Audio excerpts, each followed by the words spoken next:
Hello,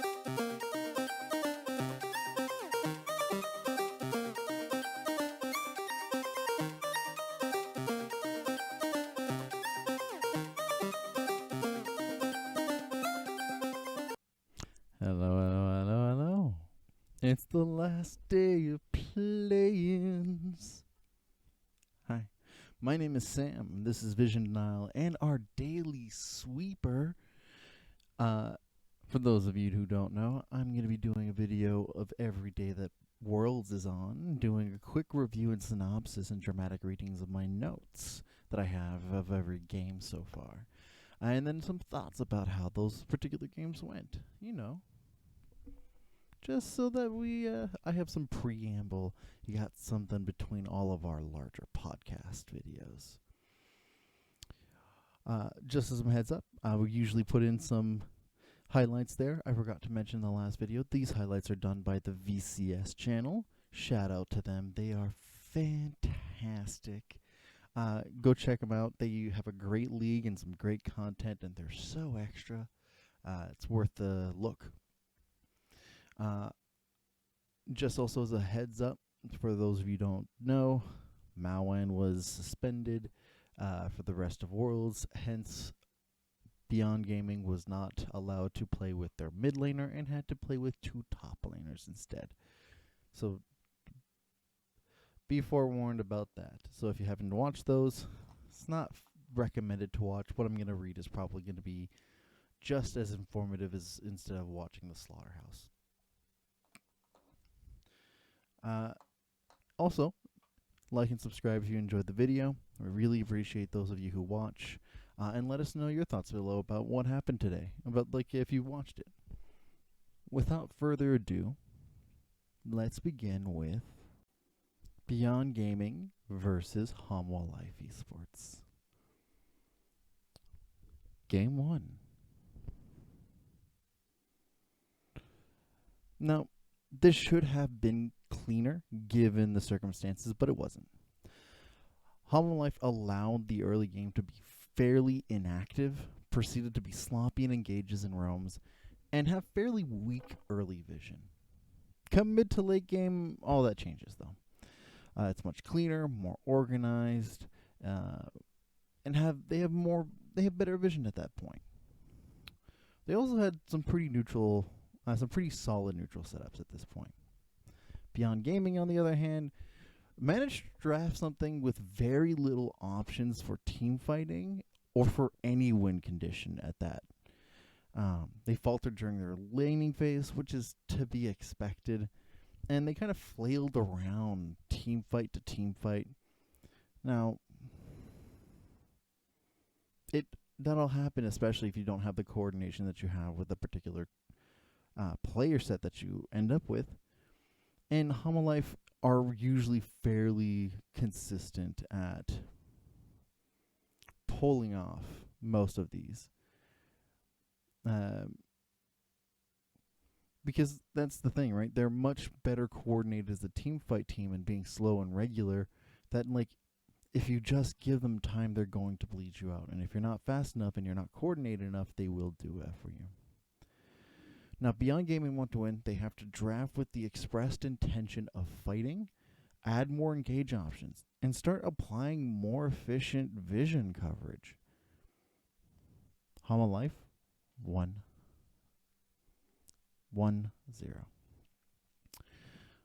Game 2. Ooh. Oof. That was more of a stomp than the last game. Beyond Gaming, your drive was a little bit stronger, but you kept letting Hamwa Life counterpick you. Also, Doggo, Vayne. I will reiterate this over and over and over again. Only recently was I okay with Vayne being a counterpick to Ziggs, but Ziggs has not been relevant the entirety of this tourney. And Vayne being used to counter your opponent, like bot laner, just tells me you think you're so much better than them that you can beat them with it. Doggo, I get you're on the rise and that people have been like hyping you up, But it's pretty brazen of you for you to think that you are significantly better than Deft.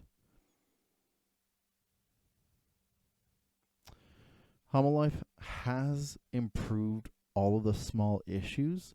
They had stronger vision, stronger leaning, better early vision game overall. With that, Beyond, don't be afraid to try something unconventional for the mid lane.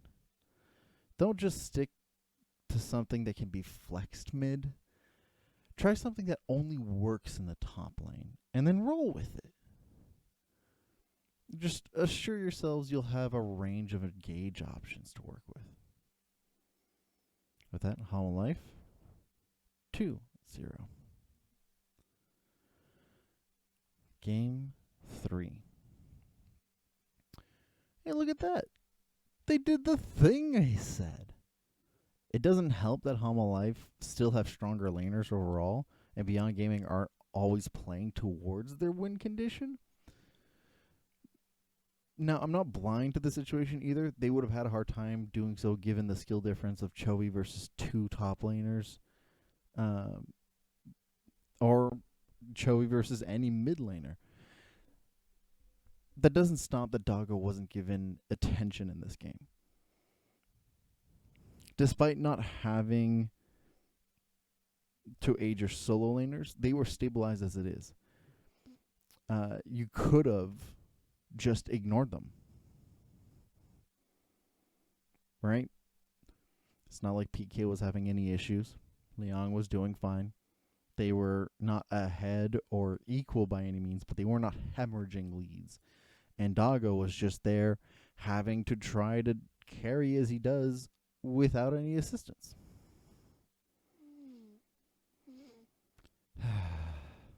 Unfortunate as it is, Beyond Gaming is eliminated from the tourney. Hopefully, we'll get to see you next year.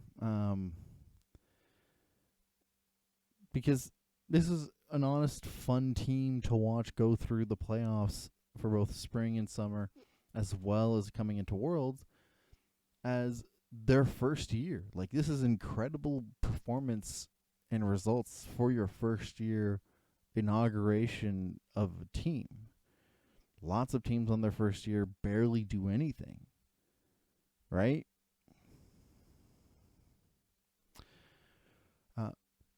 Also, Hololive played a much cleaner game this time around. This was by no contest from them, right? And they're keeping to a better approach to their vision and being more proactive towards their win conditioning, avoiding any unnecessary fights. And as per usual, I didn't mention this a lot, and I've been mentioning it less because it seems to be more and more irrelevant given the meta, but closing out games is still fairly important. And Homolife closed out all 3 of their games so far fairly well. With that, Homolife 3-0 and qualify for groups and are slotted automatically into Group C. I think that the context of this best of 5 needs to be reinforced because it's rather unfortunate for the whole thing. But I do also want to make sure that it is fairly well known that, like, given the fact that they were playing with 2 top laners, doesn't change that they still had clearly a strategy to counteract that. PK had a set of champions that he was comfortable with that you could have aimed for and let him play in the mid lane or in the top lane while allowing Liang a lot more flexibility. You didn't have to try to do something that pigeonholed you into not being able to, like, create compositions that play well against or play well with Doggo. Because that's clearly the situation that your team is in, is that when faced with coming into the international stage, he was your bread and butter. That may not have always been the case in the PCS, because the PCS is very few teams are very good and everybody else is really bad, and it's a fairly big region. But in this case over here, when you were faced with playing against a bunch of teams with very high expectations to them as well, lean into your strengths as much as possible. Get a feel for things. Hama Life, on the other hand, you guys are going to be going into what I think is a fairly intense group. Group C includes Paris Saint-Germain, Fnatic, and RNG. Now, RNG already is on a great go from their playoffs going in. They had a rough start from it, but they bounced back and played incredibly well going into the regional finals and had an incredible year so far. And Fnatic also had a great miracle run at that on top of it. And PSG is a significantly more intense team than Beyond Gaming.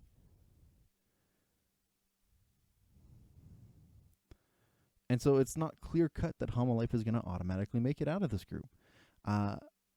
If anything, that is very likely that any of these four teams make it out or get cut and then lose. It is the closest group. Now, there are some favorites. It seems like most of the general consensus is that RNG is is favored to get out more than anything. But by all means, do I not think they're guaranteed? And Hama Life needs to be a little bit cleaner in their approach to things. Their vision severely lacks. They tend to be not as coordinated as many of the other play-in teams when it comes to team fighting. They tend to lean in on the fact that their laners bar for bar are stronger. They take a win lane, win game approach, and then after that they just kind of follow through on that. And unfortunately, they also give a lot of space for their opponent to just easily come back from that. Which is,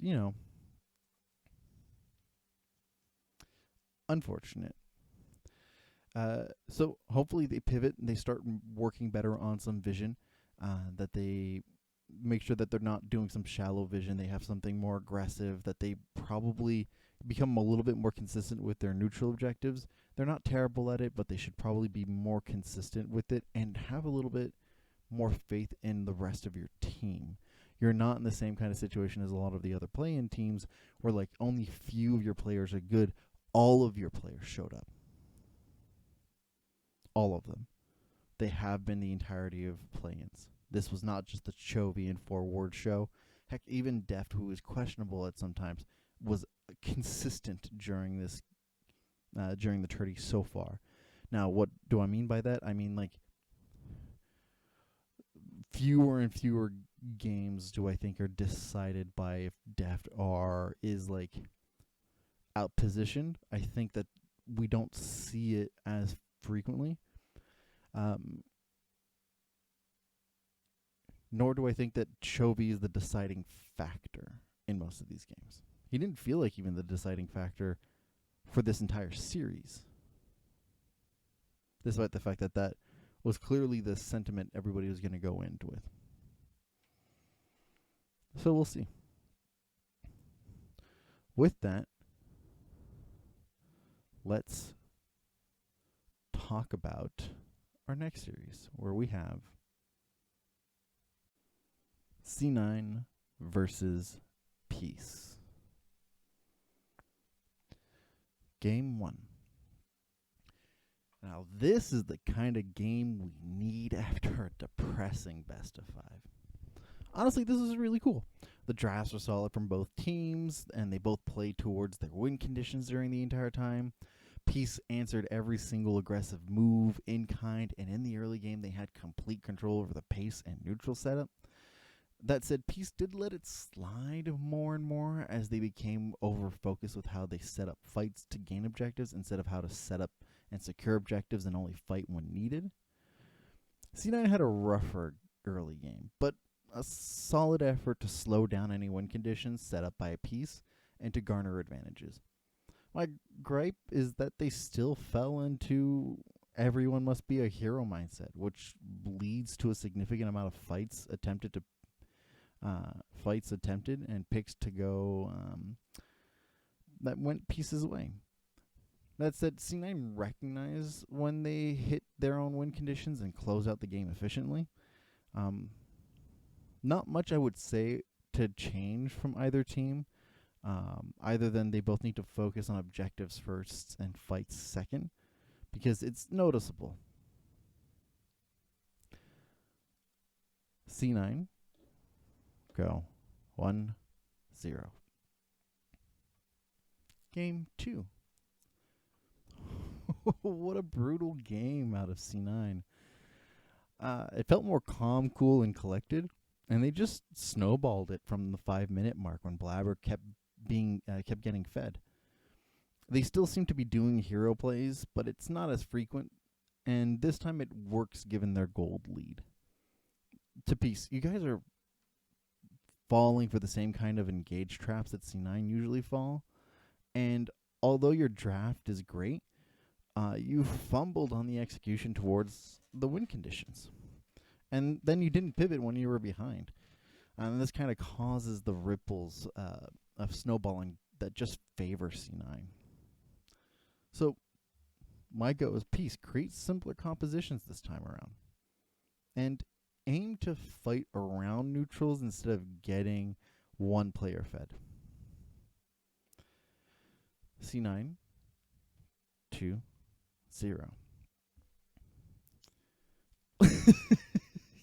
Game 3. Whew. One thing I can say. When C9 are this far ahead, then their brazen approach to picks can only succeed. You go at it. I'll criticize you every other time about trying to make a play all the time, but if you're 10 to 15,000 gold ahead, it's going to work. Now, Peace tried their best, but at the end of the day, the skill difference showed, and that was the difference maker. Peace overperformed during this tourney, and we should really commend them on this performance. They overperformed during this tournament, given the context of their region. This is fairly good. This is fairly good showing, despite how they lost today. I'd love to see them again next year in any capacity if that's totally possible. But given the lifespan for a lot of these teams in the Oceanic region, it's harder to tell.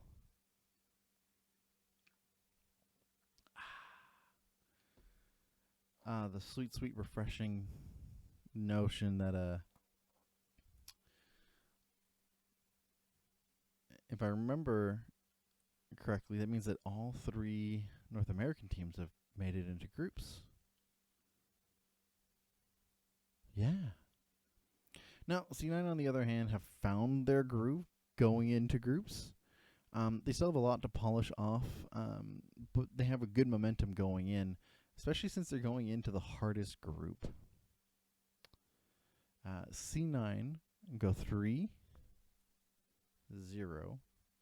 and qualify for Group A. Whoo, boy. So let's talk about that a little bit. Now, I've talked about it with Connor and Josh in some previous videos for either the World Watch or Vision Denial, where, to me, Rogue is by far the weakest team that has auto-qualified for groups going in, right? They didn't have to go through play-ins due to the way that, like, they do rulings of who goes into what nonsense. Anywho, the thing I wanted to, like, really focus on is that, like, I don't think they're going to have any problems with Rogue. I think that's going to be fairly even-ish. If Cloud9 improved this much from their playoff run, I can just imagine that Rogue did the same. So I would give the edge towards Rogue no matter what still. That being said, they also have to face off against the other 2 previous world champions who are on form, like solidly so. And I have some concerns because these are teams that are good at team fighting. Like, there's not a single team again this year that is not good at team fighting. They all are.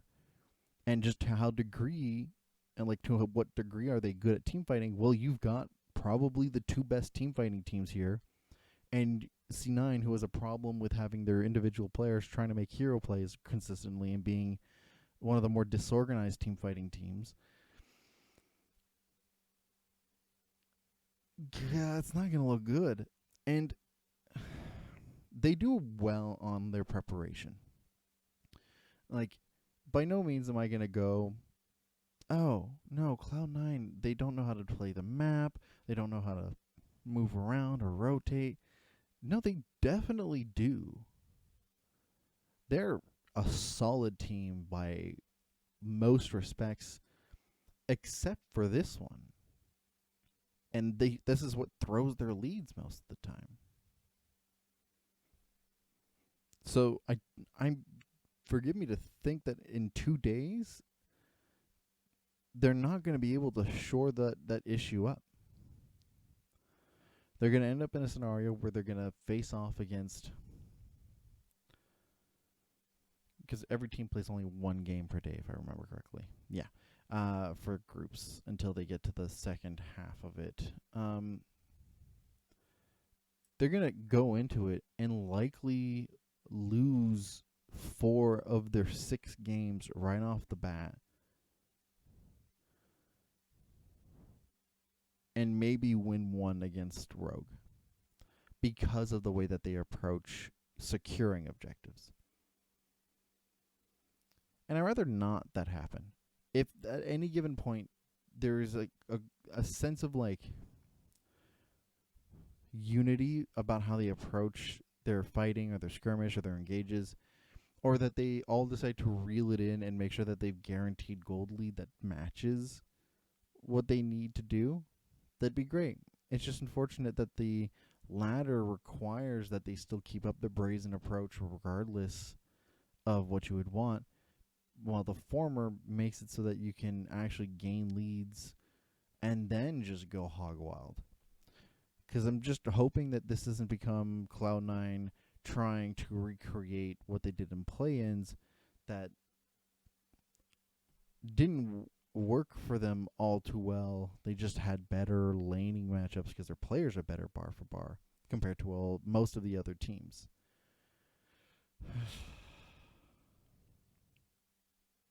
So, my final thoughts. Honestly, I'm still excited. We've got DFM, who I thought was still going to be really good going into groups. In the group that I think they're going to do fairly well in as well. Cloud9 is going to go into a group that personally I think is going to teach them quite a lot. And honestly, if they do well in that group, that can only be more hype for the rest of the tourney. Life, I feel really unfortunate because they have a group that they can't guarantee or solidly say that they'll be able to make it out. Them's the ropes. And because we had known for a while that LNG was going to be in that group, I think I've already shared the thoughts, but most of these groups I feel like they all have at least a solid first place that people want, and then like there can be some arguments about who the second place is for everything except for Group A. Group A is hard pressed to think that either Cloud9 or Rogue is going to be able to make out of that group. And so my hope is that Cloud9 take this as a challenge more than what they should expect to get out of a result. For Homo Life, I hope that they do fix up their team fighting issues because it's not great. They're one of the, which is really unfortunate because a lot of the teams from Playins had very solid team fighting, and it's unfortunate that their laners are weaker or that that any capacity of like, oh, how do I explain it? Map movement, or like the fact that Homo Life is not team fighting first and they're just late game stall first is not going to help them against the teams that they're up against, who have very high pace approach to things and are just consistently go, go, go, go, go. But I think if that they can control that, or they can match it, by all means. My thoughts about the overall best of fives today is that they were dunks. They're kind of hard to determine things about the overall meta from it. Although I think drafting wise is interesting because we got to see successful enchanters this game. We got to see that you can pick a very different kind of mid laner. And like even if the circumstances in which that happened is not great, Ornn mid showed to not be terrible. It's bad, but it showed that like there are probably alternatives that are similar to it that allow engages that can go there that might help enable some assassin junglers. And there's a lot of like minute things that you can explore with these different drafts and how they interacted. But it's hard to like get a full picture because these games were really, really short. By this point in the day yesterday, because I'm recording well an hour after, or within about an hour after the play-ins finished, there were still 3 more games to play on this from yesterday.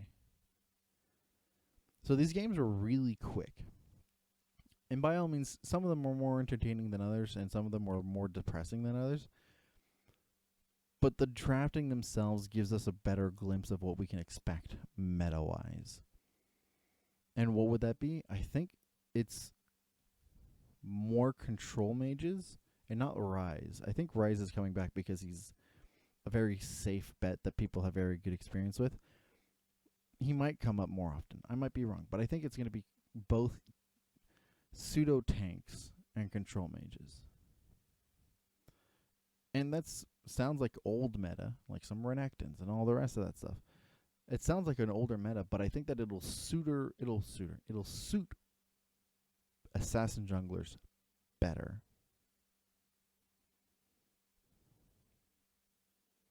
And I think that's the crux of it, because now that people have seen that the enchanter supports do work, it just requires people to actually like dedicate time towards it.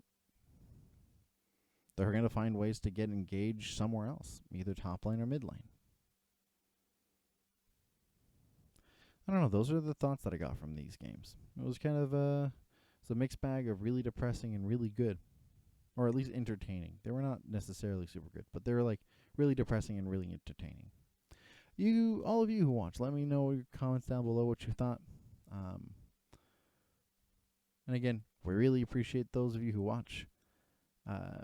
If you did enjoy it, leave a like and subscribe. And I will see you all tomorrow in Vision Denial with Connor.